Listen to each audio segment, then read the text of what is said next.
All right, you're good. I got it started here, and so if you want to.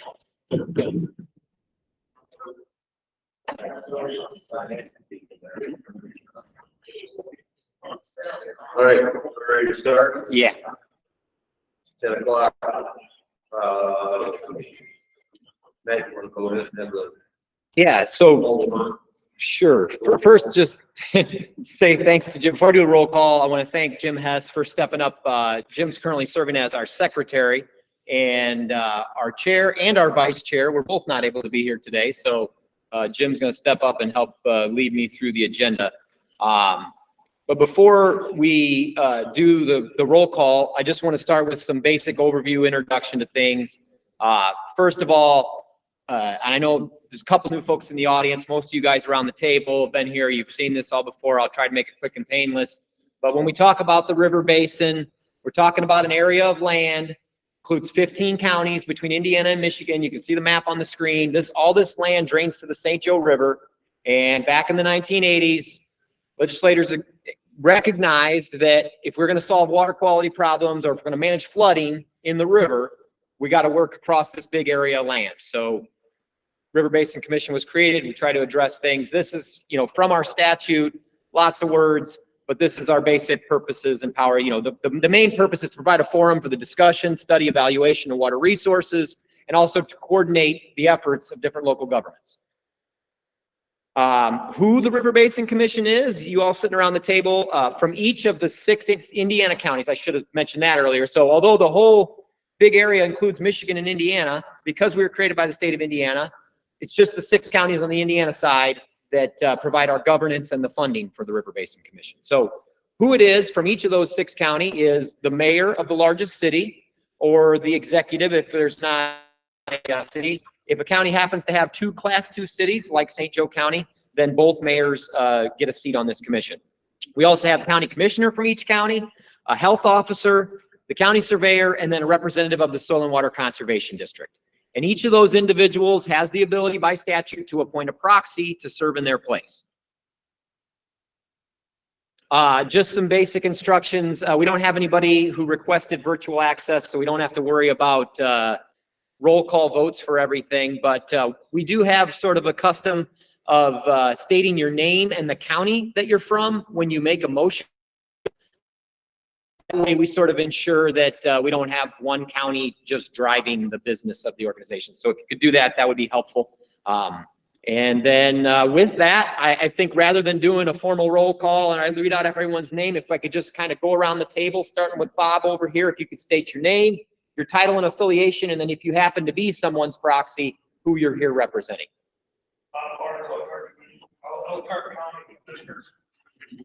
Morning, Janelle Myers, Duval County Soil and Water. Chris Thomas, and a sports related to the state and Gold property. Sue McGee, I'm a support worker for the city of Campbell. I'm mayor of City of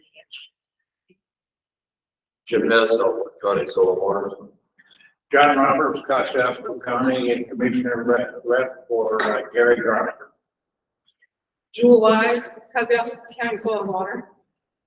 Brady for Donald Grange, Council President. Zach Olson, Range Council.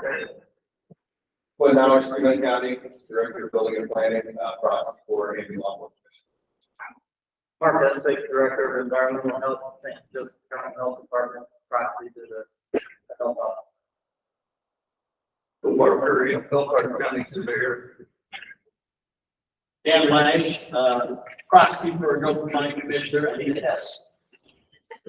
It comes in Park Superintendent, kind of serious use for supervisor. Bill Hartsook, Delaware County Health Department, proxy for Dr. Richard Costa.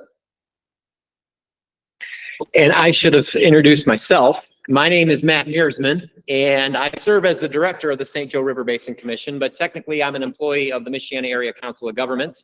And joining me today from the Michiana Area Council of Governments is Kate Barrett and Ashley Matthews, Kate Wirtz as the Water Quality Program Manager, primarily, aquatic ecologist for the St. Joe River Basin Commission. And then Ashley serves as a kind of catch everything, do all, I guess, admin person, but much more than that at MACOG, and helps us out with minutes and things like that, and printing and all kinds of the big event we put on, which we're going to talk about. So anyway, with that, we definitely have a quorum, and I really appreciate you being here. As I mentioned to a few of you, I was a little worried we weren't going to have a quorum because I heard from some people who weren't going to be able to make it. So really appreciate you guys turning out. We got a budget to pass, and so being able to conduct business was pretty important. So with that, back to you, Jim. All right, we need approval of the minutes, March 2nd, 2023. I sent a copy of those around. I'll just mention that we started a practice of a consent agenda. I will kind of hit each of these items, but we're just going to approve them all in one lump sum. At least that's how it's intended to be designed. But the important thing to note is if you feel any one of these items should be pulled out and voted for on its own, just let us know and we'll remove it from the consent agenda. But Ashley, I thought, did a great job on the minutes. I didn't get any feedback by email. I don't know if anybody has any questions or comments about the minutes. If not, I'll move on. Just say thanks to Ashley. What do we got next? Financial report. All right, so there's 3 statements in your financial report. The first one is basically like our profit and loss statement. This one includes, revenue and expenditures.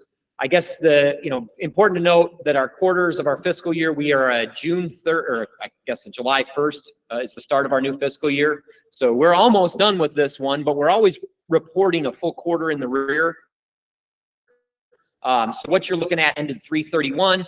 I guess, the things to note are we definitely had unexpectedly high revenue from our interest rates on our, our savings account. It's our primary fund account.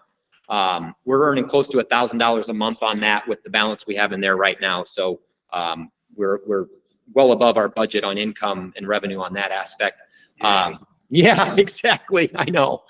And we'll deal with that later in the budget. I think I'm hoping that it continues that way. And I guess I have some notes on there if anybody has any question, but one thing is you'll see I'm expecting a slight shortfall with legal expenses. This will be related to one of the items we'll be discussing. It's legislative issues, and I'll be requesting a budget amendment later in the meeting on that one. But there are several special project expenses down near the bottom that are quite a bit under what we had budgeted. So otherwise, everything looks pretty normal for the quarter. I don't know if anybody has any questions on this statement. If not, I'll move on to the next one. Next one's basically our cash flow statement. And the key number on this one to pay attention to is the fund balance number. This is how much money we've gotten in our primary account. This was down as low as $73,000 when I started. And we're, up from, about $300,000 in fiscal year 21. The total cash number won't always match what's in our bank account, but this quarter it does. If we have uncleared checks and things like that, it doesn't. So I always include that stuff. But last thing to note, I guess, is under accounts payable. What you see is in there is for MACOG services from this quarter of January, February, and March, as well as some legal expenses that we incurred due to some legislative issues. And all those invoices are included in your packet. So any questions on the cash flow statement? All right, I'll move on to the last one. I said cash flow statement. That was the balance sheet. This is the cash flow statement. And unlike the other two, which are on an accrual basis, this one's on a cash basis. Sometimes it'll differ. You'll see expenses on this one from last fiscal year. And the main thing to note here, I'm just showing you on the slide on the income side. We sent out invoices to all of our community members back, I guess it was in January or February at the latest, for our distributions or our allocations, and we have received our fiscal year 23 appropriations from all of our members except for one. And I hate to put her on the spot because it's not her fault. She's trying to help me. It's just there's been some changes and stuff, but the city of Kendallville is the only one we haven't received our appropriation from. And it gets a little weird this time of year because communities are starting to work on their budgets for 24. And so I'm sending budget requests. In fact, I'm meeting in Steuben County next week with the commissioners. I've got Kosciuszko County meetings next week to present these budget requests. And it's kind of weird when the last one hasn't been paid, because, you know, how am I going about asking for more next year? It gets kind of weird, but I know Sue's trying to help me there. And like I said, there's been some changes at the department that normally, like the place that our allocation comes out of in the budget, there's been some changes there, but Sue's trying her best, and we're doing pretty good overall. Does anybody have any questions about the cash flow statement? Not, I will move on to the next, and I believe final item on the consent agenda. That is our claims. I sent around all these invoices to you in the packet this time. I just, depending on which packet you picked up, I had a few that were complete, but there were a lot of invoices on there, so I didn't print all the invoices, but I got them here. If anybody wants to see them, and what you would have gotten in your email had all of them. But we basically have about $32,000 in claims for this quarter, and everything's pretty much, it's all in the budget. And so it's all related to your projects that have already been approved. Anybody have any questions about any of the claims? That is all I have on the consent agenda, Chair.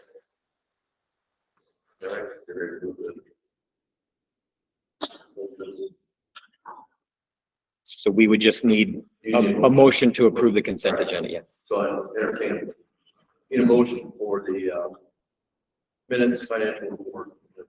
Claims. I move Dan Lash, Will County. Second. Jewel Wise, Kosciuszko County, second. Any discussion?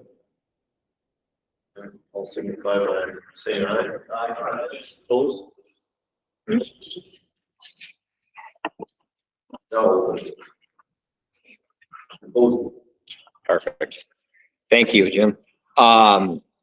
First of all, the symposium happened on May 12th, and it was the first time in 3 years that we were back in person. I thought it went great, but I'm a little biased. I did a lot of the planning. I want to report on just a couple of things, and then I'm going to ask, we had members who were there, so I'd love to have them share more about it. But first thing I want to say is a huge thank you to Annie Clayfoth from the city of Elkhart, and just the city of Elkhart in general. Super helpful in getting this event pulled off. As you know, if you've been attending these meetings, it was a joint event. We had our symposium in the afternoon, and it was followed by a celebration with the Friends. Annie is on the board of the Friends with me, and although she was, you know, primarily doing stuff with that, really what she did was super helpful in getting our symposium off the ground too. Had panels with some academics from Notre Dame, IUPUI, talking. It was all focused on drainage and opportunities, issues. I was really glad we were able to have a panel of elected officials. Zach Holsinger was there from LaGrange County. Joe Parman is the Drain Commissioner from Van Buren County, Michigan. Jim Moyer was there from Kosciuszko County Surveyor's Office, and then John Law from the St. Joe County Surveyor's Office. We were able to have pretty good discussion. It's always a little wild when you open it up to the crowd. It kind of meanders into PFAS and all kinds of other pollution issues, and we definitely got off of drainage, but I thought it was good discussion, and with that, I will ask anyone who was there who would like to comment on how they think it went.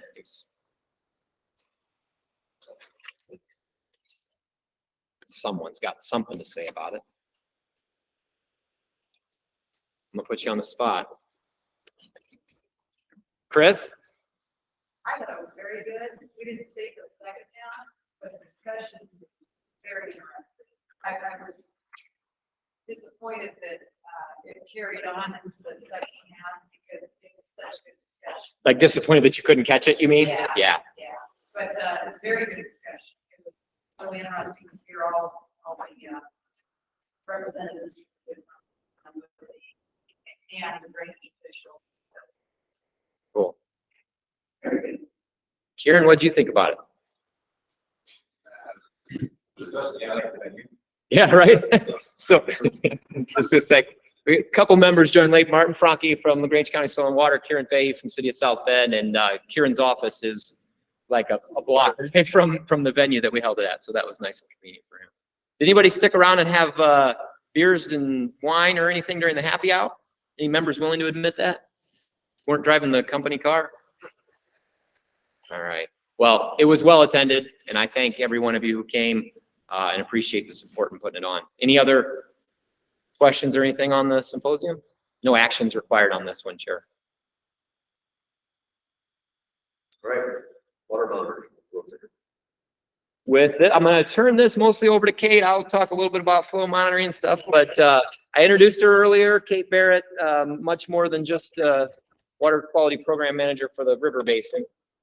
Kate teaches at universities around our area and gets involved in all kinds of things. She was there serving beers to some of you as our bartender, our guest bartender. So with that, Kate, I'll let you report on your efforts. Thanks, Matt. Yeah, that was fun. Finally learned how to pour a beer correctly. So learn something new every day. But great. So good morning, everyone. I am really excited to share with you some updates on our water monitoring program, and related to that, some other partner support endeavors that we've been working on, especially in Steuben and LaGrange counties. So here we go.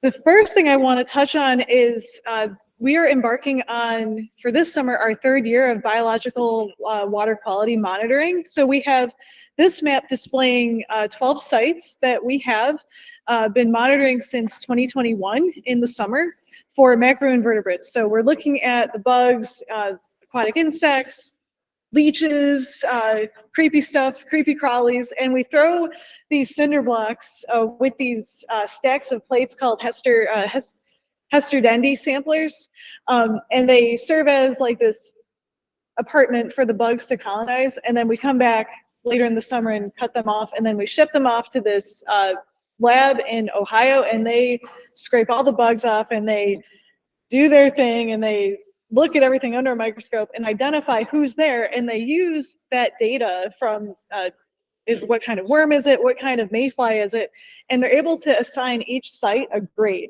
And that grade is based on a score that ranges from 0 to 60. So 0 basically means you failed, like this is a terrible site.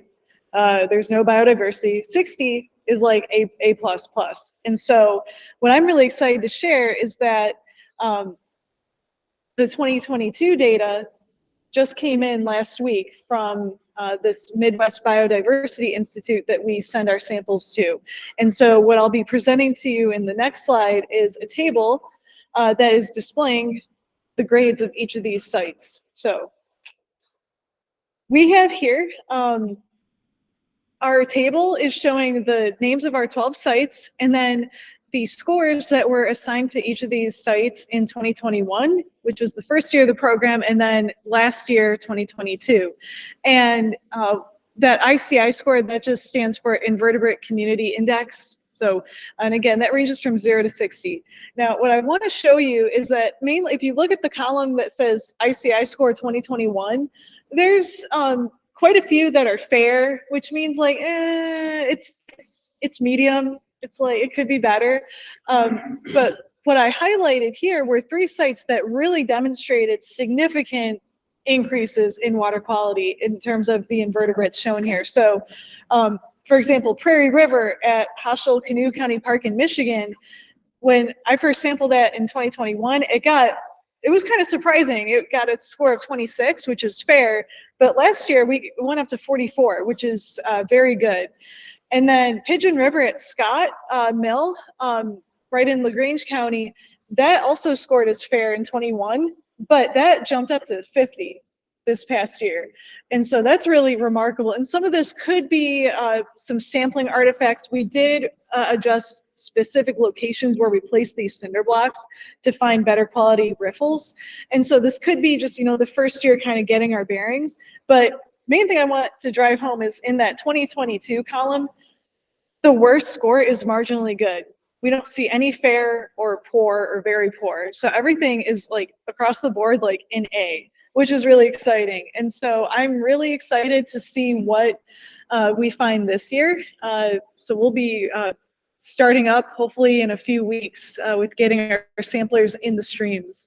And yeah, so I just wanted to share that. Does anyone have any questions or comments on this part? the one site there, Pigeon Creek, at County Road 327. It's highway, yes. Yes, I might have it. 327? Yeah. Yep, right, that one was phenomenal. That one, it went down just a little bit, but that one is actually probably my favorite site to navigate. That one's really cool. I like that site. It's very, very windy.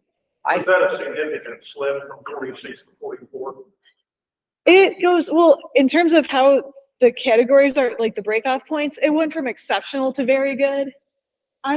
So it could be considered, I would say it's biologically significant. But again, that could be due to, we did sample we went further downstream this past summer compared to the first summer we did it.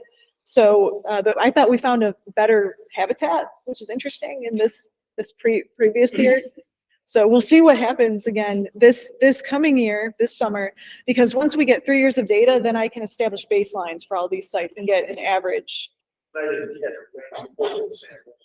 Oh, when? Yeah. So we pulled these samples, 2022, second or third week in August of 22. Yep. So the samplers are in the water for how long? The samplers are in the water for 6 weeks. So that's their residency. That's the timing of their lease for the bugs to either hop on or don't. So. Are you taking any water sampling at the same time? So we do not at this time, but we do measure flow, and we do a habitat assessment as well. So we look at immediate kind of in the stream channel characteristics of the habitat, as well as we look at the surrounding catchment to assess riparian quality. One goal of mine is to have this biological monitoring be overlaid with chemical and physical, so that we can really look at how does that compare to like nitrates, phosphorus, dissolved oxygen, etc. I wonder, don't your department going downhill. That one, yeah. Right. Yep. That one, I was kind of surprised. That site is really, I wonder if it's just a characteristic of that site because it's super silty. When we're navigating that stretch of the North Branch, it's very, very silty and mucky. And so we had a few spots where we had to help each other out just because you sink and it's like, oh, I'm going to lose my boot. So it might just be there's not a lot of good substrate, like different types of rocks present to promote healthy communities. But we saw a lot of fish when we were there. So that's something. Are those stream gauges that we put in a couple of years ago, are those still active? We actually did Hoosier River water sampling in Wokenville Friday. And Oh, nice. I know that one got relocated from where we put it in originally. The state is still there in the creek, but it's not as gated there. But the gauge is mounted on the concrete bridge across 9 on the west side of 9. I didn't go over there to look at it. Are we getting much results or? I haven't looked recently. I want to say the last time I looked was over the winter, and there hadn't been anything that had come in recently, but it looked like at this particular site that we're talking about, the Delt Church Park one, I'm guessing that the county parks crew is submitting results because that one had quite a few entries on it over the summer season. Where we relocated that one, Steve Porter and I put it, on the bridge. I'm afraid it's not gonna be a site that people are gonna see. Right. And the good thing is we're not going to have to rely on those anymore because actually they should be going in next week. Measurements have already been taken, but we're getting digital flow monitors installed at the right location. We were kind of constrained with those to need to be somewhere visible, where that's not really where the scientists wanted us to put them. So we'll get some better data. Just a couple comments. One, to Ray's point, the River Basin Commission, when I came on board, was just finishing up some chemistry type monitoring rather than this kind of monitoring. And the problem with that, those of you who've been coming for a while, you've heard me say this before, the trouble with it is it's just a snapshot in time. Like when you take that sample, if something weird happened just upstream, you get that bump, but it might not be indicative of what's going on there all the time. So unless you can keep going out and taking samples all the time, it really doesn't tell you the kind of story. Now, this the reason we're collecting these bugs is theoretically you get a better picture of like the trends and like over a long period of time, is it doing better or worse? But yeah, it definitely, when something drops off like Delchurch Park did, you're left with some questions about what could this be? I'm wondering if like she says, it's because of the silt. You're right. Did we have a lot of rain Well, that's, in August of that year?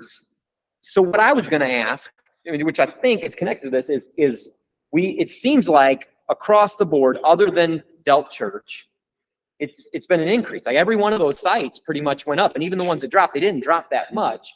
So, you know, Kate mentioned possibly it was better methods that they used when setting the samplers.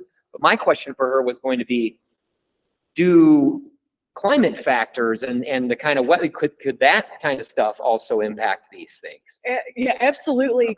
Climate and even like local weather patterns, that's something we're actually going to be working on, gathering weather data from local weather stations across, I think just across the river basin.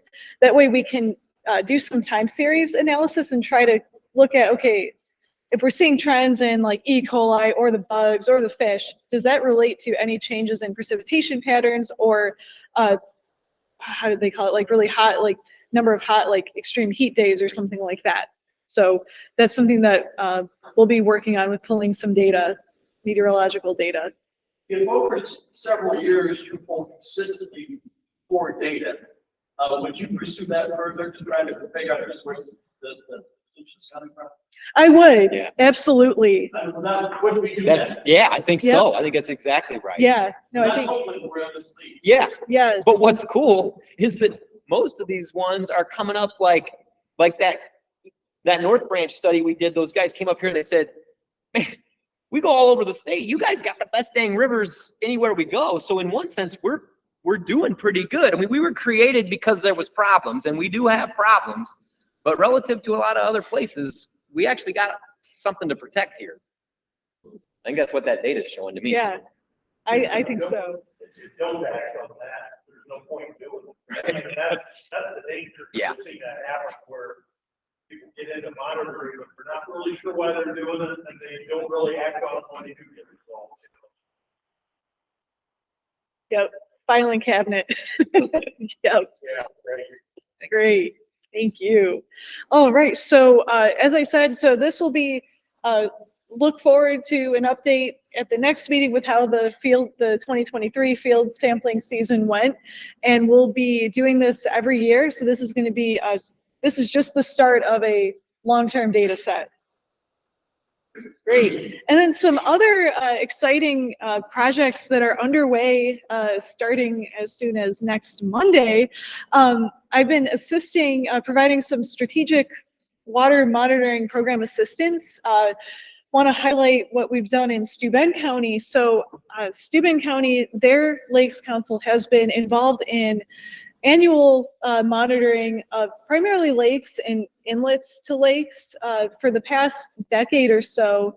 And that has occurred 3 times a summer. So kind of, as Matt was saying, like 3 different snapshots. And it's been chemical monitoring. So looking at DO, temperature, nitrates, phosphorus, sediments, E. coli, and all that good stuff. But it's been able to give us a snapshot, but not at a finer resolution. And so I've been meeting for about the past year now with our partners in Steuben County, as well as with the Lakes Council, and then biology professor at Trine University. And over this winter, I wrote a grant proposal to propose, hey, we want to do this weekly sampling of 10 sites that have shown to be like the problem children in terms of E. coli problems. And we want to do this weekly for 20 consecutive weeks. And actually found out last week our grant proposal was funded through the Steuben County Community Foundation. And so we were awarded $24,250. So we have funds now to actually get this project off the ground. And what's exciting too is that because where the River Basin Commission is housed with MACOG, there's a relatively recently established AmeriCorps program, which provides internship experience for anyone. And we were able to bring on 2 AmeriCorps interns that are going to be working out of Trine University specifically for this program. So we formed this Trine University partnership. And we start monitoring June 5th, which is this Monday. So we've got 10 sites, and we're going to be collecting E. coli. We're also going to be looking at, so we're going to be collecting water samples from each of those sites weekly for E. coli, total suspended solids, and then caffeine, because we want to do this demonstration project to see if caffeine, which is, it's a human-used pharmaceutical, can we use E. coli or caffeine as a tracer for E. coli? So if we find really high caffeine in places, will that relate to high E. coli? So trying to figure out possibly a cost savings method to looking at human waste in waterways. So that will be completed at the Indiana State Department of Health Lab, and they will run that analysis for us for free, which is great. We just need to provide the bottles and drive the samples down. So that's exciting. And then I'm working on a similar, Sorry, before you go to LaGrange, on Steuben, I just want to point out that this work that Kate's doing for our Elkhart County partners, the health department here in Elkhart County has a pretty robust sampling program in place already. And Kate was able to provide analysis support of all these years of data and realized that there was some value, that we were able to pick up some trends and identify some things because of how robust the data set was. And I think the goal is here in Steuben County, she mentioned before, they've been collecting grab samples, but not with the level of consistency that would allow her, she tried to look at it with the same methods that she used in Elkhart County. It was like, I can't tell you anything. But hopefully this program will result in that same level of data to be able to talk to Steuben County partners the way we did here in Elkhart County. So. Absolutely. So that is the goal. We can look at trends and then use that data and use those trends to inform corrective action to seek improvements in water quality. So, and I should also mention that Kate is not going to be going out every week to Steuben County from South Bend taking samples. She's training these volunteers and helping them out. But that's the nice thing about having the AmeriCorps program and the partnership with Trine, is that this is something we give a little bit of support to, get it going initially, and then primarily it goes on its own. Yes. Okay. Yep. Yeah. So I'll be going out this coming week just to make sure, train them on doing the habitat assessments, and then we'll also be doing rapid trash assessments too. So to look at trying to quantify the amount and types of trash at each of these sites, which is something we also do with our biological monitoring program here. So that's exciting, and I'm working on, actually after this meeting, I'm going to be heading to LaGrange to kind of pitch a very similar program. So I believe Martin will also be at that meeting. So trying to get a similar strategic program up and running in LaGrange County. And this is, to me, important just because, Steuben County is the headwaters of, that's Pigeon Creek, feeds into the Pigeon River, also the Fawn River, and then LaGrange County is entirely enclosed within the river basin. So we can understand the patterns and trends and make some corrective action. I think that will bode in downstream positive results in water quality as well. Great, and then I just wanted to highlight some recent educational and outreach efforts that have happened this past spring. So I was able to give a presentation at for this year's Indiana Watershed Leadership Academy. So I gave a presentation about data, big surprise there. So that was fun. And then I gave a presentation on just what is a watershed and why should people care at Unity Gardens Growing Summit in South Bend. And then there was an Earth Day Stormwater Saturday event also hosted at Unity Gardens in South Bend. So I actually was able to bring some of my students from Holy Cross College to help man the booth on watersheds. So shown there are some of my students that suffered through environmental sociology and epidemiology with me this year. So good for them.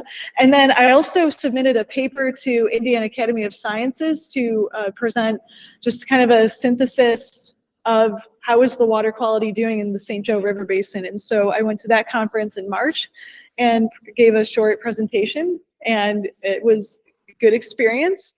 Upcoming, I've got an event next Saturday at Wellfield Botanic Gardens on just how's the water. So I'll be bringing some bugs and some watershed maps and hopefully engaging with kids and their families. And then Matt and I are going to be doing Indiana Master Naturalist presentation. I believe that's July in Elkhart. And then we've got Middlebury River Fest coming up.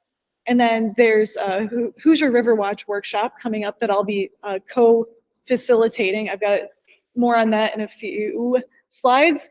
And then we've got a conference that's being held at Popagan State Park in November, Environmental Education Association of Indiana. So we're very excited about that opportunity.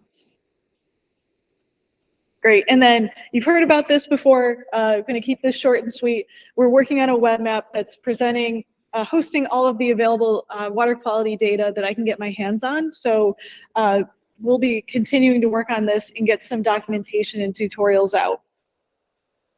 And then just wanted to put a little plug in for this upcoming Hoosier River Watch training. It's occurring Saturday, September 9th at St. Pat's County Park in South Bend. We're starting at 8:30 in the morning, and we're just going to be going through the basic Hoosier River Watch training. So if you or you know anyone that might be interested in getting certified to do the Hoosier River Watch, this is going to be limited to 15 people, and this is how you can register. Or you could also shoot me an email, and I can pass it along to my co-facilitators. And with that, just wanted to also put that out there.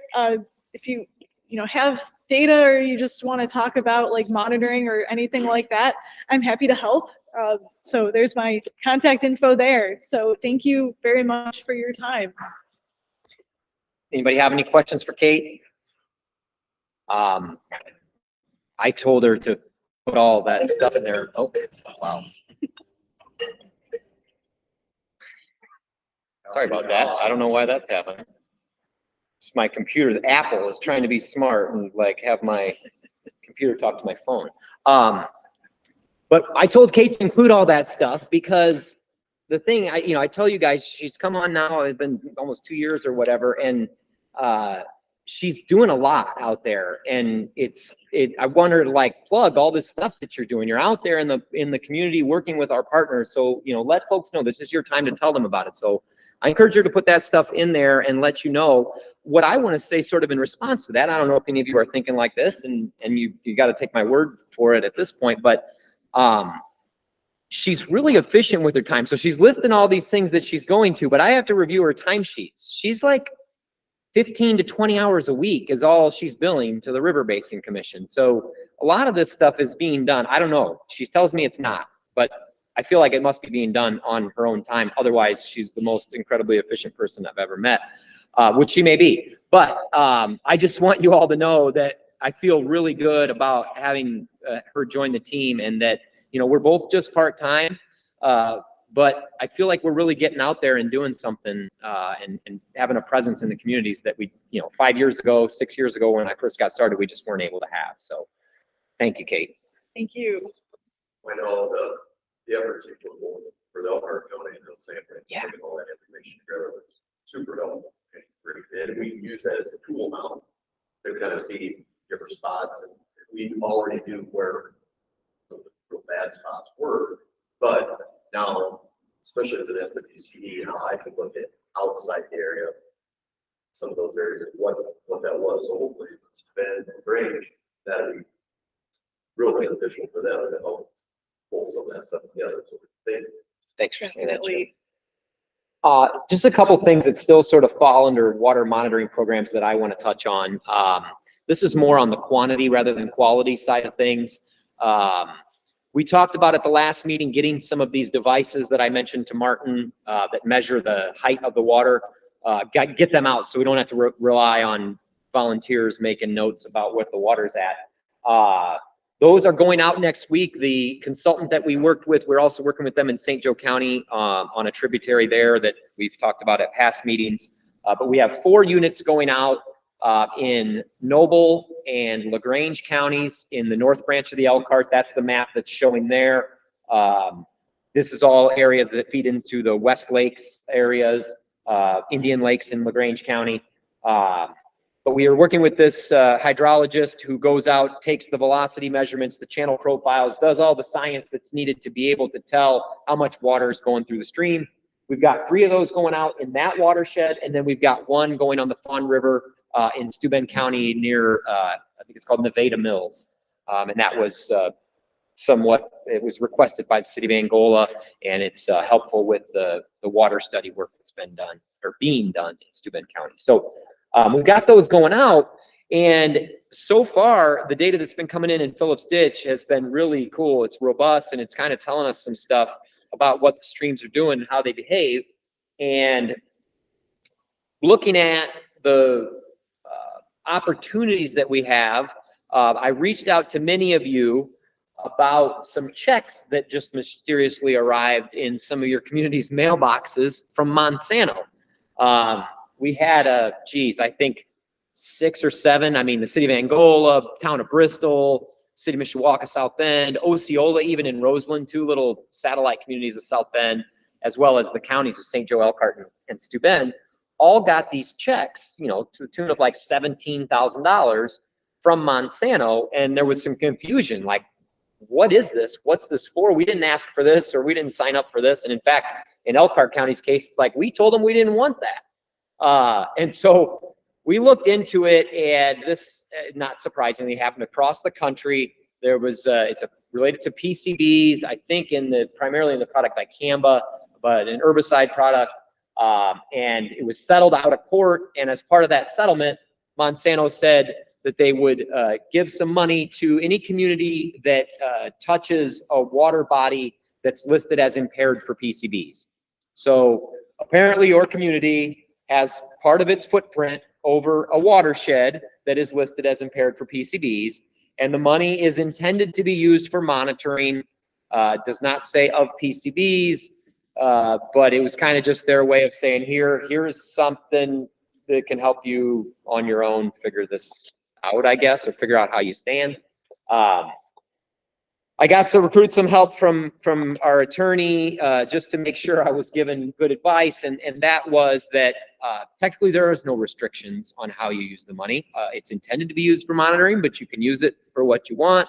And so I've told the communities that. But what I'd like to do, and what I've done in Steuben County and will continue to do in other places, unless I'm told by this board not to, and or it doesn't fit in the budget, but at this point it's in the budget, is to be able to offer our members and these communities an opportunity to leverage that money that they received to actually do some water monitoring.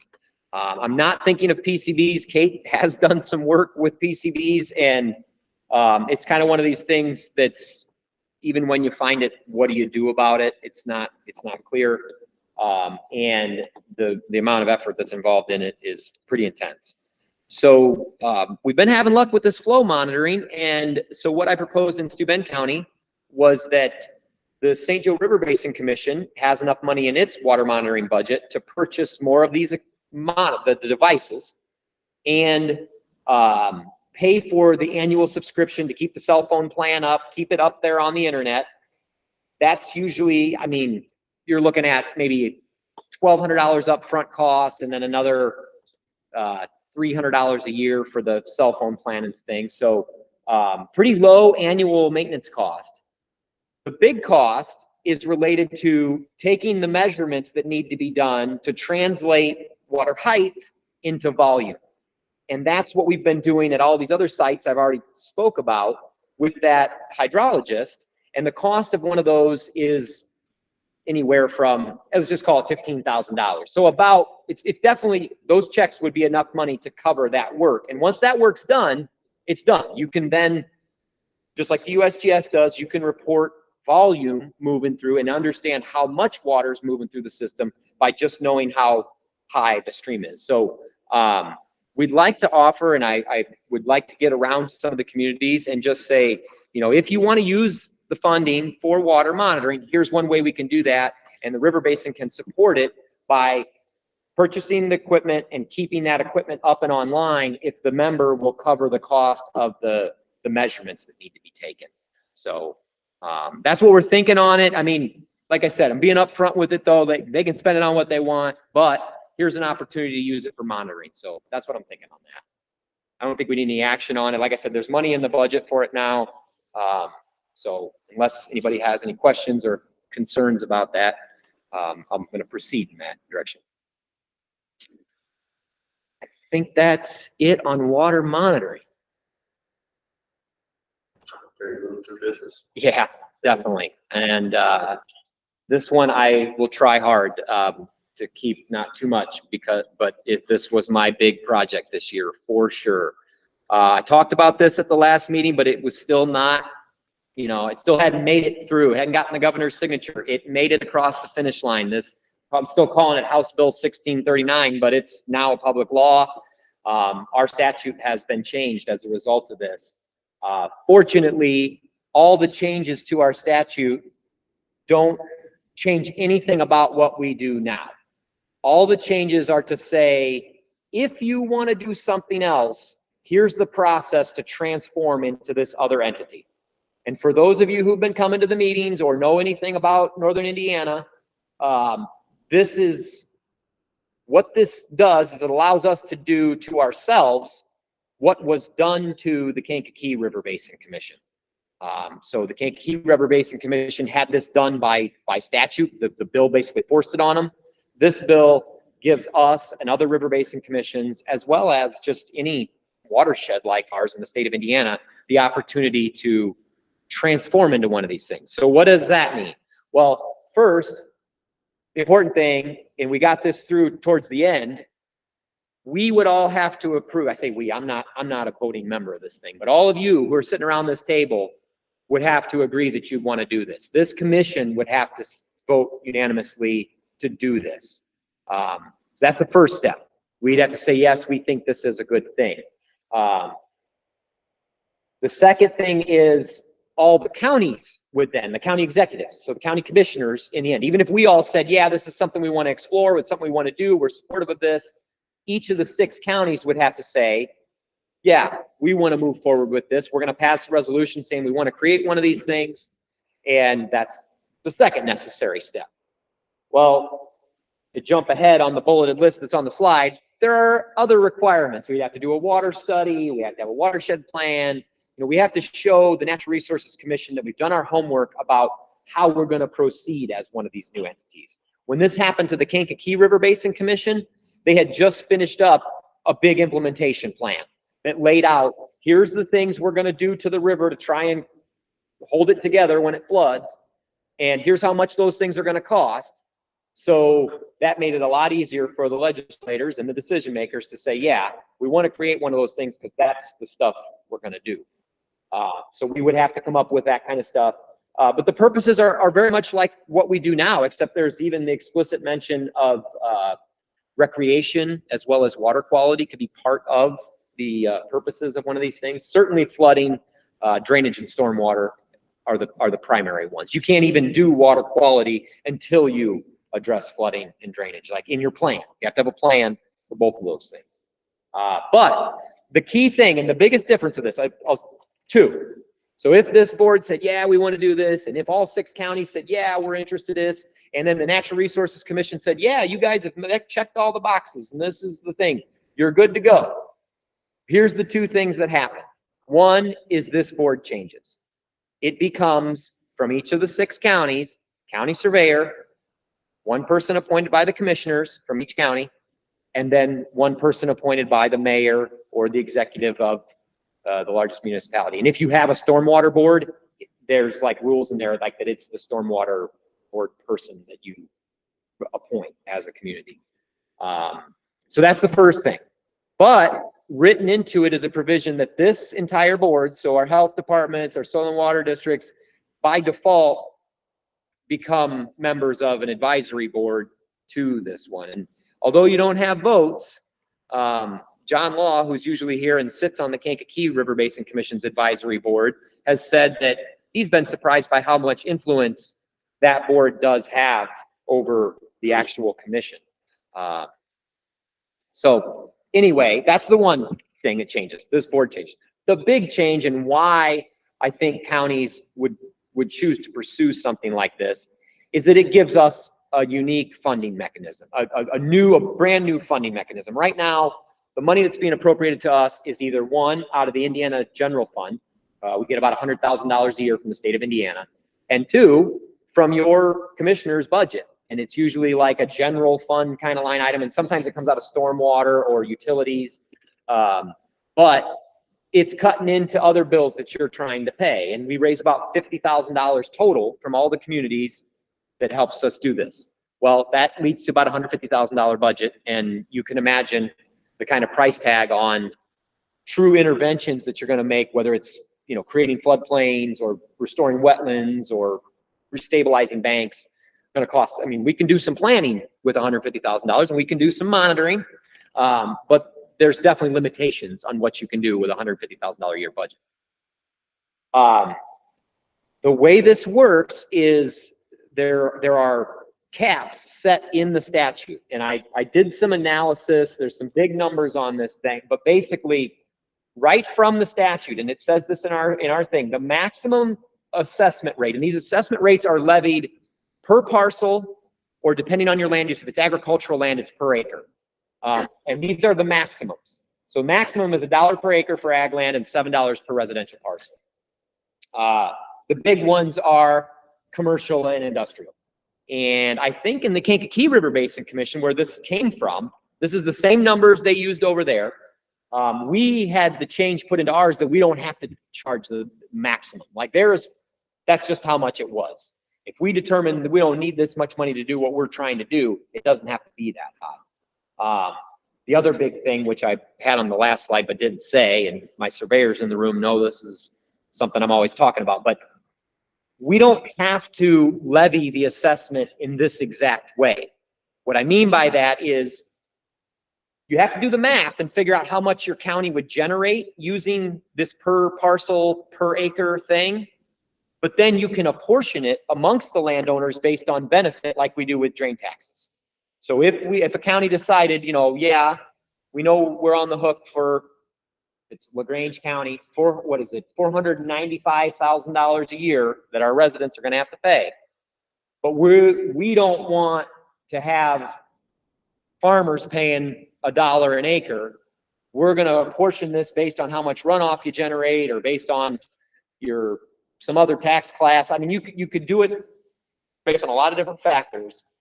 Just to know you don't have to be stuck with this. But it's interesting because of the way the numbers are generated that unlike the Kankakee River Basin Commission, that $360 per parcel industrial one and the $50 per parcel commercial one raised some big dollars in Elkhart and St. Joe County in particular. You know, that turns into, and basically, I just pulled 3 counties that I had GIS data for to run this initial analysis. It's not the legislative service agency. There's some agency, the state of Indiana, that will help run these numbers for us to you know, way before we'd ever have to make any decisions to decide, hey, is this something we want to look into, to tell us in total what we would be expecting to generate. But just based on those 3 counties, which include our most urbanized county as well as our most rural county, you know, $3,500,000 potential income that could be used for, ideally for green infrastructure investment. I mean, for protecting what we've got and trying to build some resilience from flooding. But you can do drain maintenance with these, and you can do better drainage practices. You know, you could use the funding for floodplain management, a lot of things that are hard to fund, I feel like, based on my experience. So anyway,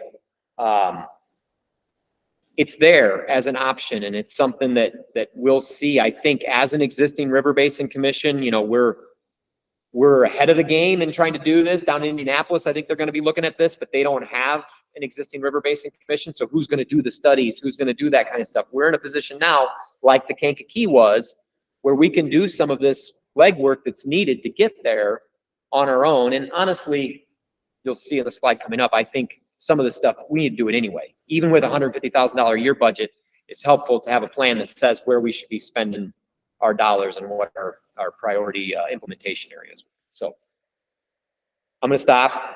I said short. I think that was 15 minutes. That's not short. Is this new money or is this money being shuffled around? No, this would be brand new money and it by the taxpayer. That's right. It's a special assessment, which like a drain tax goes on your bill sort of separately, but in the county is interesting. This like the counties don't have to put it on your tax bill, but if they decide that they want to do this and the commission decides, let's just say we want the maximum, they run the math, determine what the county's responsible for. So $495,000 for LaGrange, and LaGrange can raise that however they want. They don't, but what this does is it gives them the ability to put it on the tax bill. But if they had some other, like Elkhart County, for example, has a stormwater fund. If Elkhart County said, well, we don't know what we're going to do with our stormwater fund, and now we're on the hook for another, $2 million bill, we don't want to hit our residents with that much money, they could pay $1 million of that out of their stormwater fund, and then the remaining could be levied against the taxpayers. So a county gets options as to how they raise the money. But any questions or comments? New commission would control. Yes, that's right. For us to be like about $3.5 million. Just from 3 counties, Well, okay, from 3 counties. Yeah. and that's a max. But yes, Yeah. Talking about six. that's right. Right now, the other ones don't have as big of a footprint. Noble does. Noble's is a pretty big footprint. I figured about $500,000. Oh, at least if LaGrange is at $500,000, I would think Noble County's got some more industrial around Kendallville that would. So we'll talk more, I'm sure, about this. But let me just say, like, I felt like a lobbyist at times. It's kind of weird, but right in our statute, it says we have the power to advocate on behalf of the river before Congress, before our state General Assembly, and before local governments. And, we were advocating on this one, not because this is something we need to do, but to make sure that if it does pass, it's something that we can use to do the kinds of things that we've been talking about doing. When it was initially proposed, there was no water quality in there. There's no recreation. The flood control was very limited to just working within the main channel of the river, which worked on the Kankakee and does not work here. So I think we got it to a good place. I'll just end it, and I'll certainly take any questions, but a little thing that may sound kind of braggy or whatever, but somebody that does have money for real lobbying is the Nature Conservancy in Indiana. When it comes to environmental issues, they're down at the State House all the time trying to advocate on behalf of the environment. And they have a guy who's their lobbyist. The Soil and Water Districts do as well. He's part-time, but does good work.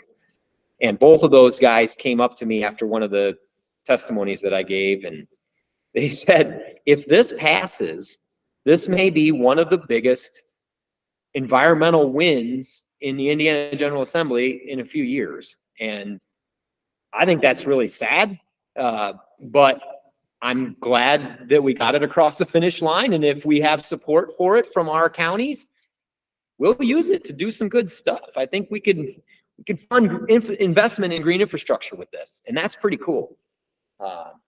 Doesn't have to happen, but it's there now as an option. So, anything on this? Any questions? Thank you for bearing with me on it. Please, Bob. So the stormwater tax or fee. Yeah. Yeah. So that would be added to that, right? It could be, or you could use the stormwater fee to pay that. That whole new commission would be formed from this. From this, like this commission would transform into that commission. The problem I have is raising people's taxes. Yeah. But Understood. I don't have a problem with that. Understood. Another problem I have with that is, unlike the commissions requiring more money to make more decisions or more. They don't have any rulemaking ability. It would be just ability to go out and help you with projects. So, for example, but first of all, the commissioners would have to decide this is a tax they want to pass on their people. So you decide it's not, it doesn't happen. But if LaGrange County commissioners decided that they wanted to pass this, that tax would be levied against people. And again, if they choose not to use their stormwater fund, they're going to levy a new tax.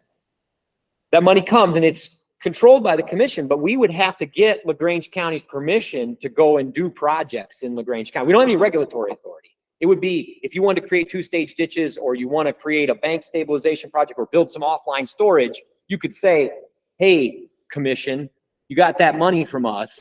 We want to do this project here that we need to get done. And that's something this board would be able to say, oh yeah, that's what meets our work plan and blah, blah, that kind of thing. I'm on the drainage. Yeah. Yeah. So you have a drainage commission, the stormwater, and all this. Well, yes, yes.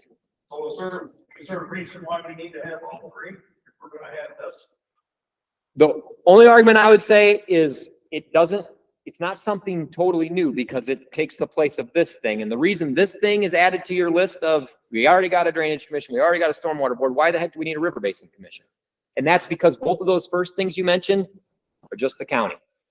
It doesn't acknowledge that all this water is coming from beyond your county borders. And if we don't control it up there, you're stuck with it. So that's the only reason I would say we do need some kind of body that's thinking and planning and ideally investing at a level where we're thinking about the whole thing. So this would be an opportunity then for us to think outside of the normal box. Yeah. So to speak. And then we can take and combine forces and funds and hopefully not raise people's taxes. Exactly. I mean, and it could be, Elkhart County is actually one of the few counties that I think we got a mechanism there in place already that would allow you to not raise anyone's taxes. So these numbers are maximums. Let's say we thought with $1 million a year, we could really do something here. Well, $1 million a year, the amount that comes on to Elkhart County might be small enough. You could pay it right out of your existing stormwater fund and no one's taxes ever go up. Well, they're wanting to raise the stormwater. That's because Goshen needs, I mean, the cities do. But see, that's what I'm saying. There's an opportunity that we can kind of open up, just put all the piles out on the floor. Yeah. Pick what That's- works. Pick what works and not, and get back what don't work. That's right. Yeah, and you know what? That the what's going on in Elkhart County actually is a great example of some of that. Depending on how this leadership of this commission goes, you could fund some of the work that's needing to be done in Goshen with this money, even though Goshen's not a member of the thing, and like its citizens pay in through the existing stormwater fund, but they could be using money paid by me in South Bend, where I live, could be used to do stormwater management in Goshen. Please, Kieran. That's the biggest problem. Right? Exactly, because raising taxes in South Bend is much easier than raising taxes in Elkhart County. We have, say, $2 a month charge, which is very difficult to do tax today. And, our household deciding to make money, so we have $1 million, twice a couple of $1 million a year. So that's the thing that we Wait, exactly. Which is a lovely place, and people, but like, we can hugely, then every projects to Understood. The only way you, so first of all, on both of the comments that both of these guys are sharing, there was an awareness from the very get-go of this thing, like, what county is going to voluntarily choose to pass a new tax on its people in Indiana right now? Like, that's not a popular thing. So we know this is a stretch. I'm just a cheerleader for it in the standpoint of, man, if we had something like this with some more funds to do some things, that would be a good thing. But when it comes to, how could we justify a new tax in South Bend or Elkhart when we know some of that money is going to be spent outside of South Bend or the county of Elkhart? The only way I think you could do it is if flooding or water quality, not your stormwater infrastructure needs, but rather flooding or water quality because of the East Race in South Bend or some other asset that's so important that you literally can't solve it. Like, you can't solve it here. And we know the only way that we're going to solve it is by storing more water upstream. So we, like that. Otherwise, yeah, your needs are high wherever you are. Like, and so I don't know. It's a stretch, but It's still Indiana only though, right? that's right. So we're potentially influencing 1 million out of the 3 million acres. I mean, Yeah. we still got an artificial border that's not letting it be a watershed wide project. Absolutely. Absolutely. But if we stay on, I just got to say this, Martin, if we stay on green infrastructure, and I have a jargony word, I'm throwing it around, and different people, it means different things too. But if you just talk about wetlands as one example of green infrastructure, and you look at the map of where the wetlands are left, Michigan's loaded with it. They're storing so much water. I mean, not to say, and honestly, I'm going, and this is pretty wild. I'm planning on wearing my River Basin Commission hat when I do this too. So if any of you don't want me to do this, tell me now. I'm going to testify at the Michigan legislature in 2 weeks because they have a bill similarly that would give their equivalent of a county surveyor and their county the ability to come together and form a watershed funding mechanism, because people are recognizing that we can't solve these problems just working in the drain easement. We're not going to get there if we stay on the drain easement. We have to work on the land. And so although we can't do anything about that here in Indiana, whether or not that passes, just know they're thinking about it up there too. Where did this land in the Indiana code? It's under DNR, so section 1430, I think we're -3, it's now -5 maybe, or something like that. But if you just Google 1639 or Watershed Development Commission, you'll get it. Both. So yeah, ours has the language. It's in both places. That's right. Does each River Basin Commission have a unique language? They're really similar. Yeah. There's a couple tiny little things that ended up differently for the existing River Basin Commission to be able to transform, because, you guys have specific needs for who's already on your commission to move on to the advisory board. Right. Sort of thing. Yeah, and The option is for anybody who doesn't already have a commission. They're all pretty similar. If I hear you correctly, one, negative vote. Children. one county. Unanimous. That's right. One county would kill it. One negative. Oh. You said unanimous vote on this commission. Right. Sorry. And you said they've got to pass each county commission. Right. Well, I have to defer to Brandy on that. All I know is that the existing commission has to approve it. So I don't know. It was a late one. I don't think I've seen it. Okay. Yeah, it says it requires the existing commission's approval, but I would assume that approval is the way we would take any action, which is not unanimous, Okay. but majority. I heard you. Yeah. Well, Right. Right. But it's unanimous from the standpoint of we need all the counties on board, or it doesn't go. So They have to be completely on board. They have to be identical. that's right. That's right. Zach. The gentleman down there talks about raising taxes. I raise taxes, people drains all the time. Not like something I like to do, not easy to do, but more importantly, raising taxes is letting the public, communicating to the public, what's the money going to do? Right. And actually results of money being something done. I think people and the community overall are okay with paying taxes, as long as the tax dollars are being used responsibly and done in a way that makes results. We don't like to see tax dollars wasted on pork barrel spending and actually wasteful stuff. So if this ever gets passed and board has to really spend the money, that's the most stressful part about this. How we spend money so it's we get results of what we're doing. We can show the results and continue on. So people don't want to pay more taxes, but when you're literally communicating with them and showing results, they don't like excited about them, but they seem to be okay with them. In my experience, raising taxes on a bi-monthly basis in Range County. I don't like it, but after communicating with them and actually showing them we have done something, we continue to do something, they seem to swallow it. Say they don't celebrate it, but it's something more about raising taxes. People say, can't raise taxes. Well, I think having tax money is part of our jobs to a certain point, but how we manage that tax dollar is more important than the tax itself now. So just to address the raising tax issue, going back to people saying, no more taxes, no more taxes. Well, it's not always the problem here. It's just tax money. It's what we're doing with the tax dollars. I would love to keep talking about this, but we got another big item on the agenda in the way of looking forward to this next year, and we've got a work plan that we need to approve, and that kind of is that sort of loosey-goosey thing. To Zach's point, a lot of people might say, well, what are you doing collecting bugs with our tax money? That sounds kind of silly to me. I don't know. And that's probably true. I don't think, there are so many obstacles to getting this through, obviously. that I think having a plan of what you're going to do with it, with dollars and where you're going to go do that work, what is the work and where's it going to be, how much does it cost, that would all have to be done before you'd ever get it through. Because anyway, so let's try to do our version of that, which is not nearly as intense, but oh gosh, I had more on that. Tell me I didn't. Oh, it's a different, sorry, Chairman. Yeah. So I'll just go into this item and just say, this is what I've been talking about. Like, so these two go together very well. We talked about this at the last meeting.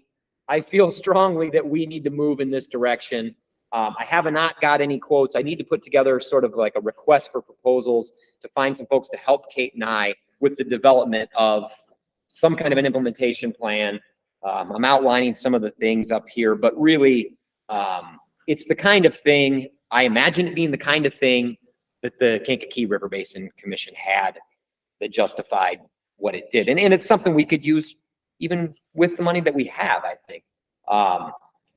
But also to say that we could start with a regional water study similar to what was done in central Indiana, and a much more robust version of what was done in Angola and in Steuben County, without even having a bunch of our own money because of IFA. I think we've had people come in here and tell us that, you know, you guys are probably positioned very well to have a water study completed with funding from the Indiana Finance Authority. They have a special pot of money that was used in central Indiana, and I'd like to see about getting it up here to study not just our groundwater availability, but which is primarily what it looks at down there is water supply side things. But we want to look at how that's connected to stream flows. And, you know, if we use a lot of water, what's that do to our rivers and the river levels and stuff. So anyway, I'm not going to say much about this. I'll take any questions on it, but just it continues on an item. This will probably start becoming old business. But it's something I'm imagining this is going to take several years for us to even get to that point. But I want you to know it's a big priority for me and Kate, is to try to put together an implementation plan for what we do in the way of projects to protect in the case of where it's good, but also to invest in some new green infrastructure where we can. Any questions on that?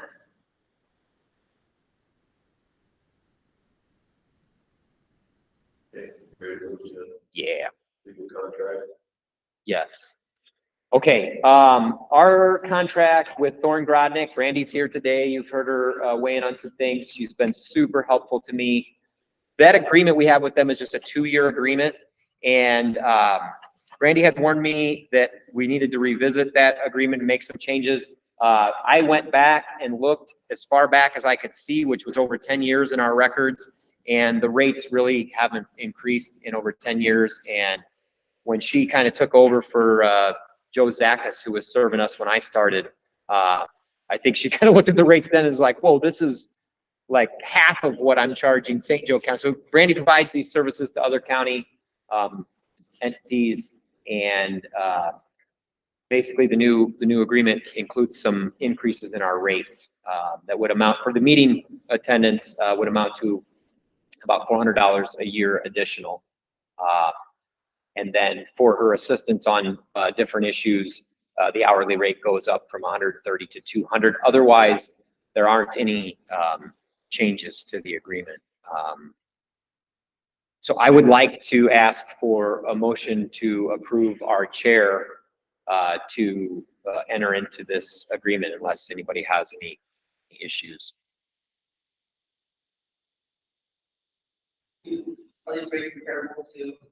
I didn't know. Yeah. They took out their contracted rates for outside council, 250 an hour.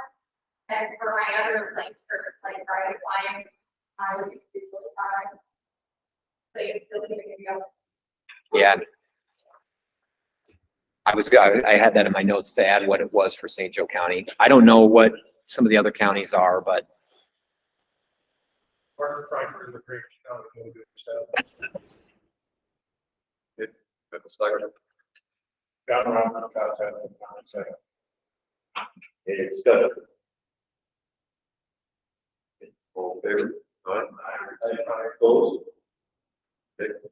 And the current contract goes to the end of this month, so that we ready for the start. It's not until the next meeting. Super. Before we move on from this one, I would like to request a budget amendment. I mentioned at the front end of the meeting that I got Brandy's assistance on some things. We have just a little more money in our legal line item than what it takes for her to come to these meetings. So even just me calling her a couple times on the Watershed Development Commission bill, and some of them, it turned out to more than a couple times, but we ate up that extra part. And I knew that going into April, and then it got so close to the finish line, and I had some things I needed her help on. And so I went forward with it. And then the Monsanto thing came, which was a little bit more. Basically, we were over by about $250.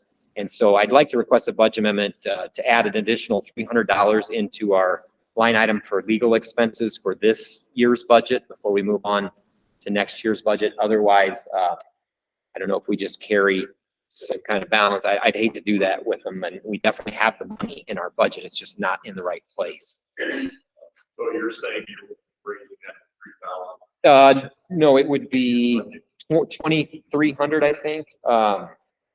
Right now, our line item for legal is 2,000. Yes, exactly. So I'd like to 2,300. So you're just talking about your budget for this year. Exactly, just for this last month. We're not on range.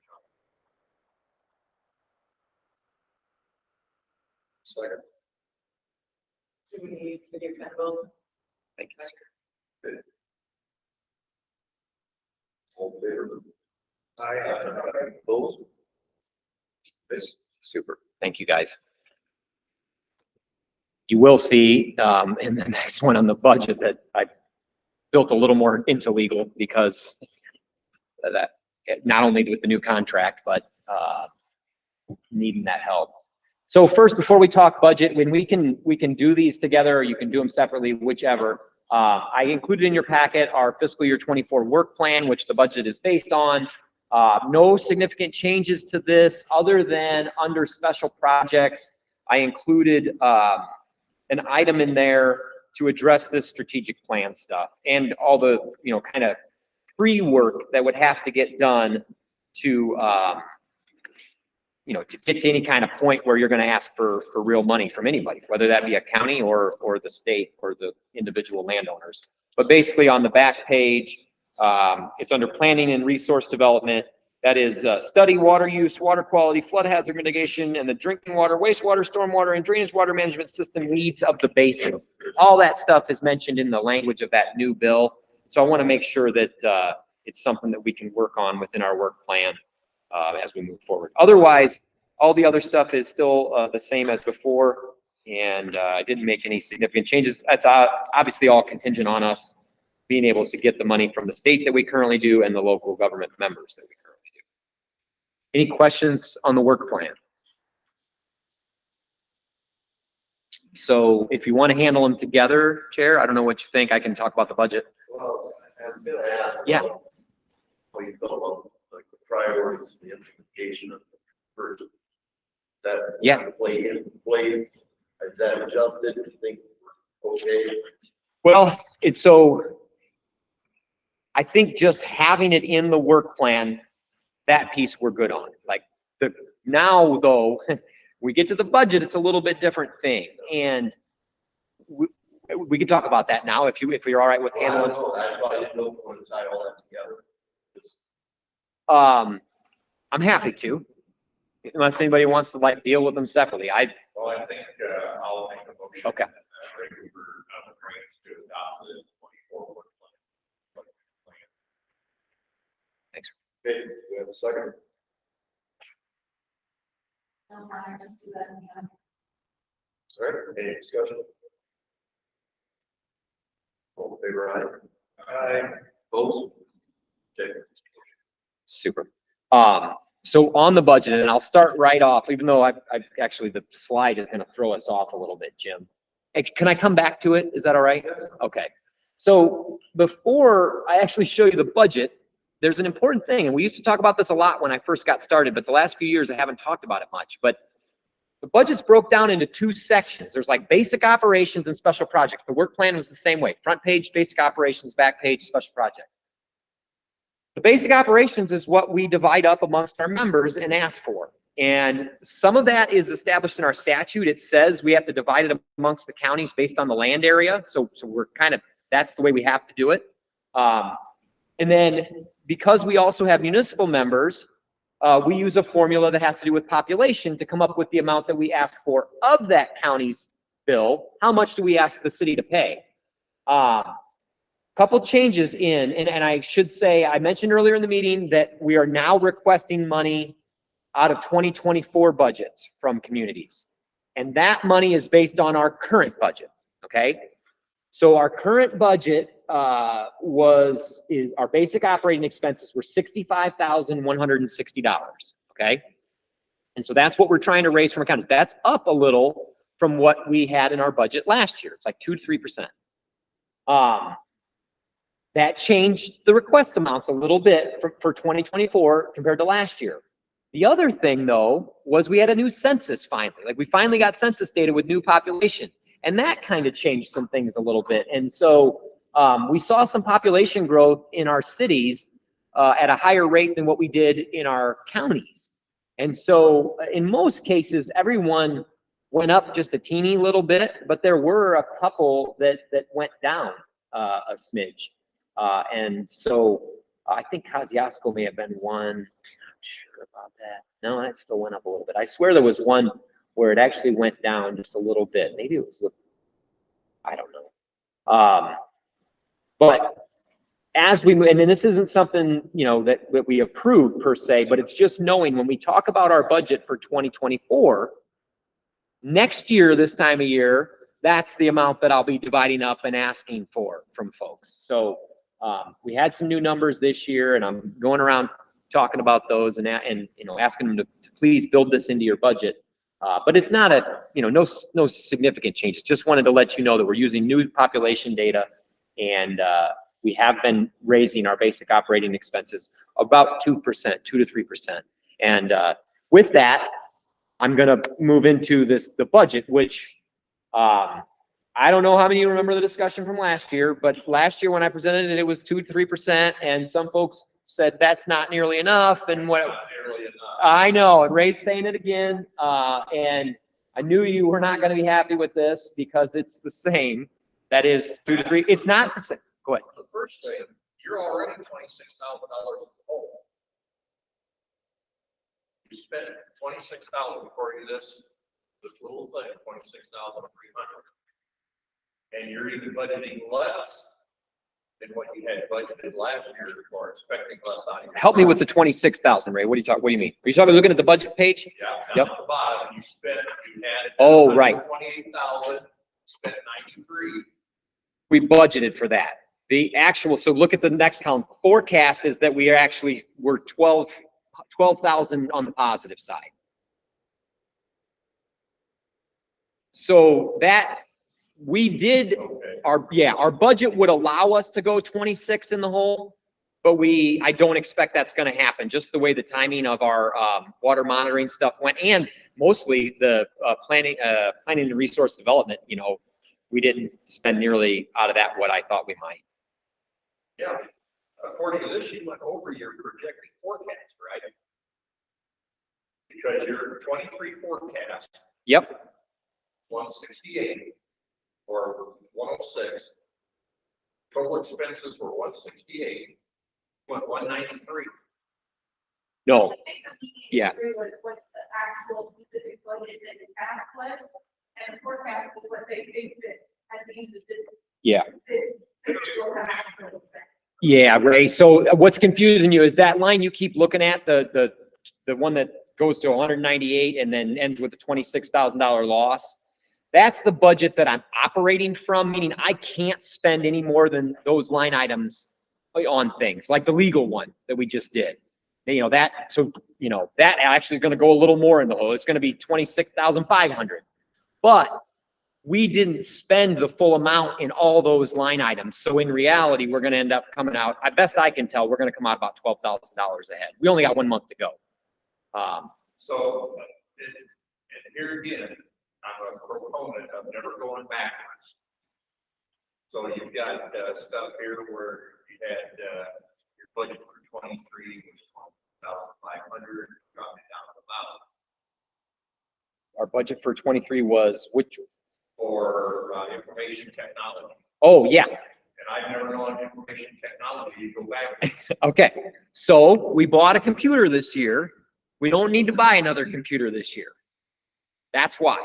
And we budgeted for that. Computer's the only kind of technology that you use that would have to be updated. The beauty of this thing is we have an agreement with MACOG that they provide the basic technology for us. And when we met with them last year as we were working on our budget, they said, I think you're going to want to get one of these new laptops and that would be an extra cost. So we built that in. But otherwise, our computers, our internet, and the support we receive is set in our contract with MACOG. So we could, if we chose we wanted to buy a plotter or something like that, we could do that and we would need to amend that line. Right now, that just covers our contract with MACOG. So let's go to our accounting service. Yes. Good one. Right. So Accountants getting cheaper, they're getting less. Our lawyers are getting less. Our accountants are taking Right. less pay. we are not, so the amount that had been built into the budget over the last 3 years was based on a maximum amount that MACOG could charge us for their accounting services. So we capped what MACOG could charge us for our accounting service. They have 2 people in-house that do accounting. They bill their hours to us directly. That's the maximum they could charge. If you look back at our financial statements over the last few years, they've never charged us anywhere close. In fact, it's never even been $3,000, I don't think. Maybe close to the year that we had an audit. And that's why I'm at $3,450 this year, because we got an audit coming. But the reason they haven't changed, I'm gonna plug myself a little bit here. I do the books. I do this stuff. Like, they're mostly in an audit kind of sense. I do this stuff. I'm a control freak or whatever. I don't know, but they don't have to do what they used to have to do before I was there. 47,000. Which one? Oh, mine. Yeah. Why haven't you given yourself a 2% raise? If you've raised everything else and dropped everything, are you worth less money? No, No, you're not. but Kate and I are going to meet with the director of MACOG. I'm sure they would be more than happy to give me a raise, and I would be willing to take it, but I would want my hours to be less. What's that? I don't want more hours. I don't want more hours. I think you're doing a wonderful job, but I don't think you should undercut yourself. If everything else is worth the raise, then so are you. We've had this discussion. Water monitoring, yes, we had the same thing Yeah. last year. Water monitoring, you drop that 6 grand. You're gonna do less water monitoring. Maybe he's doing it in a more cost-effective way. Yeah, that's exactly. So, you know, They purchased this stuff already, the budget was had that year, I don't think they spent it that year. That Phillips, yeah. Much less. We left the director's salary. I served on the LaGrange County Library Board for 16 years. We had a director of our library services for many years who consistently budgeted and gave any kind of increase in salary to the staff, and not to herself. And that was great, and that was selfless, and she did a wonderful job. And she left us in a heck of a mess when she retired. We had to hire somebody else. You know what I'm saying? I commend you for the job you've done, Matt. You need to get more money to keep us realistic. I appreciate you guys. I want you to know in my heart why I did what I did. It's not just to be selfless. It's that when I'm going on Monday to Steuben, I'm going on Wednesday to Kosciuszko, and I get up in front of them and ask for money. And I'm asking for 2 to 3% more, which I feel like is what these other nonprofits come in there and ask for. And if they are paying attention to our financials and they look at that bank statement, we've got $400,000 in the bank right now.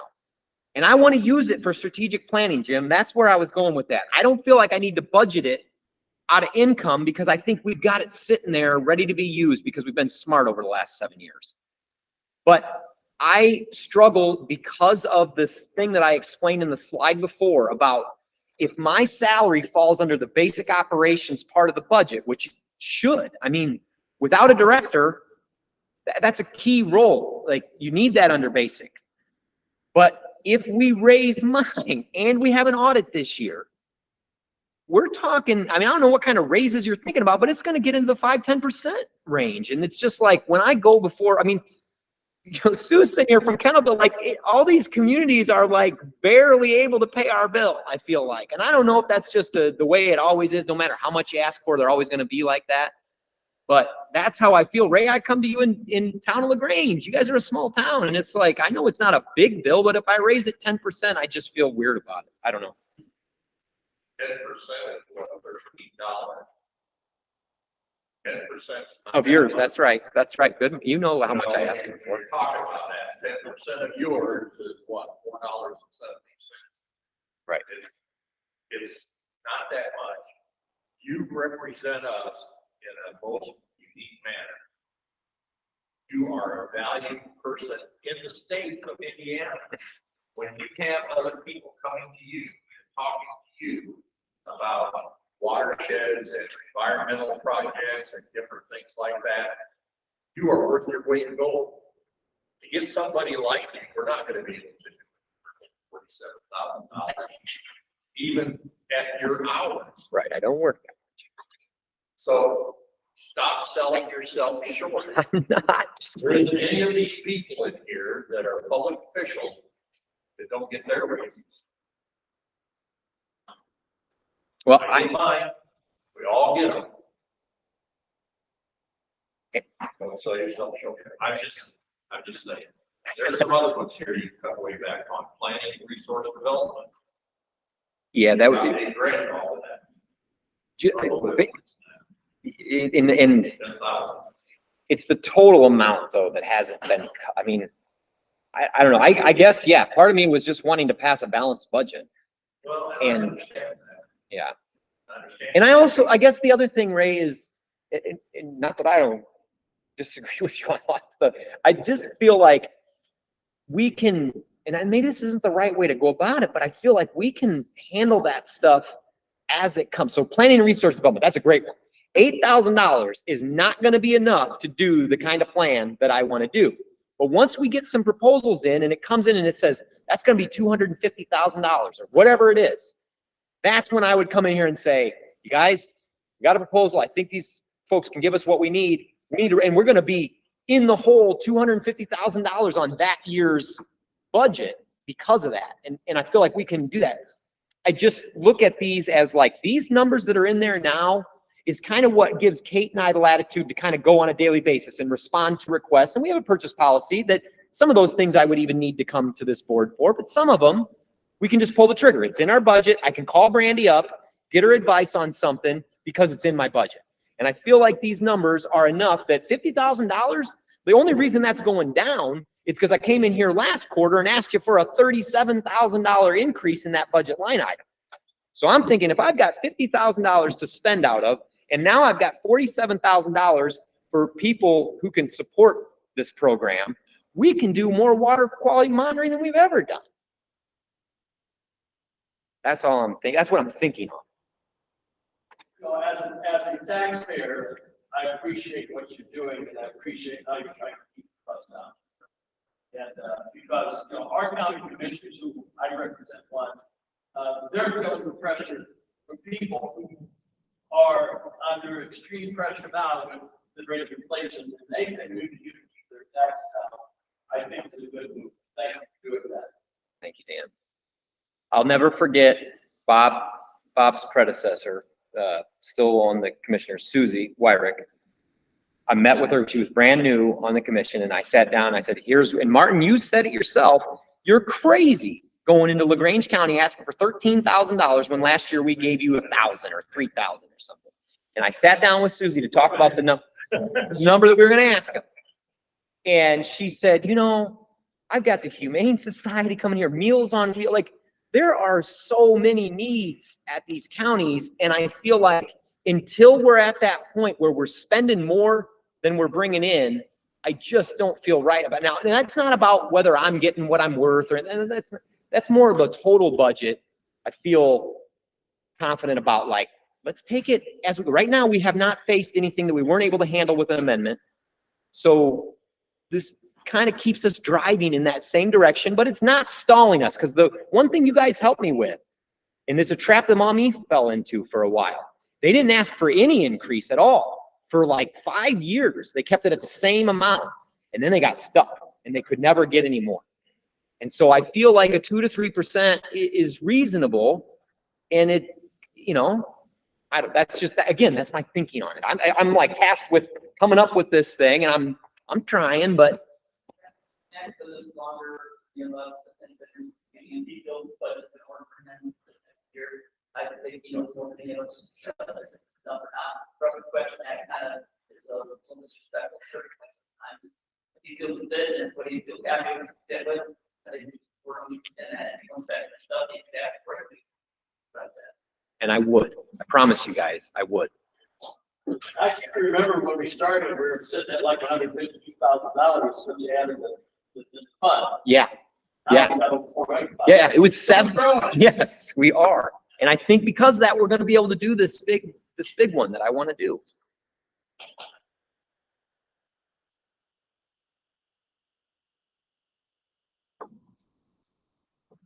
I feel, I mean, the bulk of this budget is in the water monitoring, and I feel good about what we've been doing with Kate on board and with these flow monitors.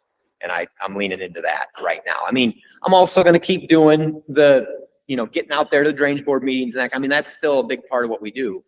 But I don't know. That's what I'm trying to do with this. Pay more money, Yeah, that's exactly right. That's exactly right. Thanks for the work you put in. Thank you. We appreciate it. I would say amen to what Dan said, and I'd also say amen to what Ray said, because I don't think you should sell yourself short, but if you can live with that, we can live with it. Thank you. She must have a good sugar monitor. I do. I absolutely do. She's amazing. She makes a whole lot more money than me. We don't have kids either. All right, I need a motion. Regular non-drainage, motion to accept the budget. Kosciuszko County, second. Okay. Any more discussion? All in favor, aye? Aye. Opposed? Okay. Sincerely, thank you guys. Ray, the fact that you're the one that made the motion is beautiful. Thank you. Hey, do my best to keep going, buddy. You do. I'm telling you, I've told you before, it works. All right, that's all I've got for you. Yeah. This is the open item, I guess, Chair, if you want to take from commission members, if there's any business that needs to be handled. I think that, I appreciate Matt's efforts to put this in. I think the priorities and the implementation process is going to Thank you. be good. So, that. All right, so I'll make this super short and sweet. I'll keep the director's report on there for items that aren't handled in the budget, and just some highlights over the last quarter. The biggest one is really a shout out to Kate. We can't go to this meeting without saying we did a ton, we had a lot of effort around trees in this last quarter. We've got support letters out to our partners. There's a huge pot of money out there as part of the Inflation Reduction Act for urban forestry practices. And we've worked with some of our partners before. We're supporting them in their grant proposals, but we were working towards submitting one of our own. And in the end, the deadline's today. We're not going to get it in. It's not because we didn't meet the deadline. It's because we are not currently registered with sam.gov, and there's this whole, yeah. And I'm so frustrated about with this thing, I can't not say this. I sat through all these webinars about what this thing was going to be and all this kind of, and they never once said, if you haven't received federal funding before, make sure you check to see. Because it turns out if you hadn't already started the registration process at that time, you wouldn't get it done in time. So when I called them this week, oh, what's my EIU number? I thought I have a DUNS number. I've got an EIN number. I got all these other numbers, but I don't have this number. Oh, well, yeah, no, you can't get that in 2 days. No, no way. So we weren't able to submit ours, but we're still there supporting our partners who did submit. And I just wanted to mention it. I didn't do nearly as much as Kate, and we had some other members that helped on it, but that was huge. And I'll leave it at that because the meeting's kind of running long, but I just wanted y'all to know that we're still working on forestry, urban tree canopy stuff. And other than that, I mentioned member budget requests. We had a couple new board members, some inquiries. Some of them are close to home in St. Joe County, but then we've been still doing drainage benefit assistance. We got meetings next week in LaGrange County on a couple drains that we helped them with apportioning. Envirothon in Northeast Indiana did some water presentations there, and then just some various support letters for partners and oversight of stormwater groups and water monitoring council, that kind of stuff. That's it. I'm going to stop with that. But doing stuff that's not on the agenda in addition to the other things. So that's what I had for the direct support. Anybody have any questions? I requested, anybody had any items over email and nobody, I didn't get anything, so, yeah. Everything before.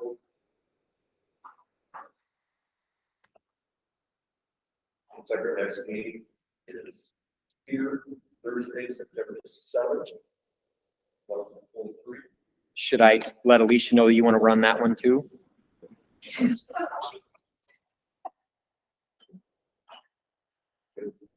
Everything's good. Then a motion to adjourn. Are you over?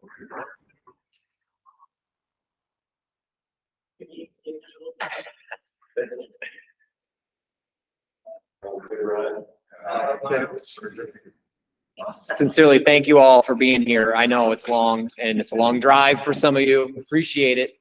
Couldn't do it without you. For you too. Thank you. Okay, they're right here. Thing on the budget, so it's like you're using all the money to get you. Yes. That's the really big thing. They would produce it if you did it. When you get to the point of doing RFP for the Yes. plan, run it by me too. I do those a lot. There's lots that I should make. Yeah. No, I want to. And how is the committee to talk I about? was kind of glad she wasn't here because I don't have her. She got some contact data and stuff, but otherwise, honestly, like I have the committee, but it's like crazy money. Like I don't disagree. I personally think that it would just make sense to limit it to government only. Exactly. I want to apologize for my joke. Which sugar? Yeah. Hilarious.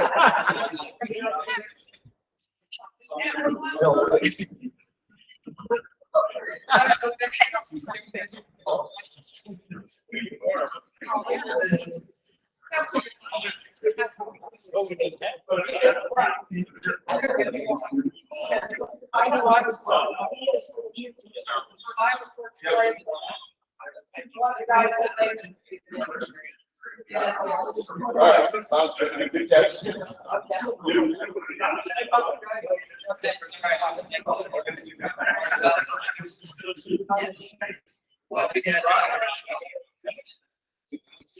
Oh, yeah.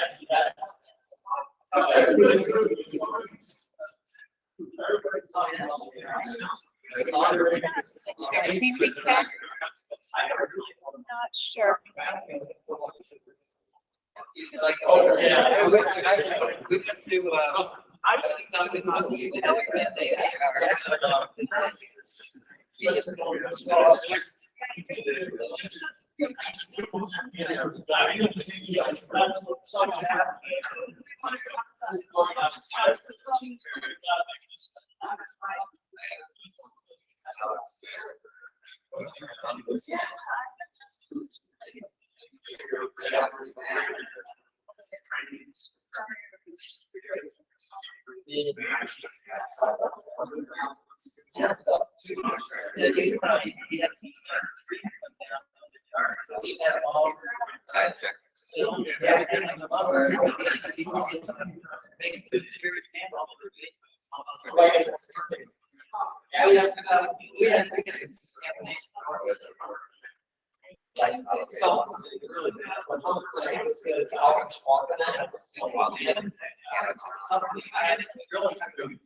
Oh, yeah, you had a really good, so they go in on Monday. It's like,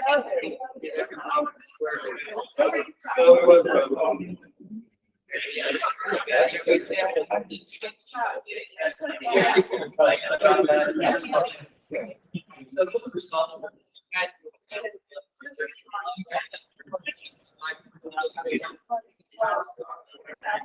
So.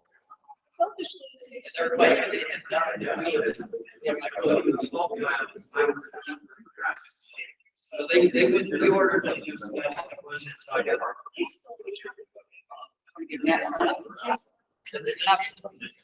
Cut down on that. We got it. You get a baby. Yeah, it's right.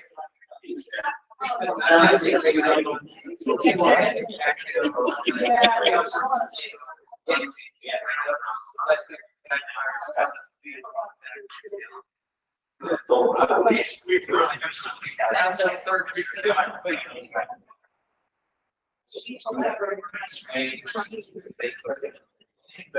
Yeah.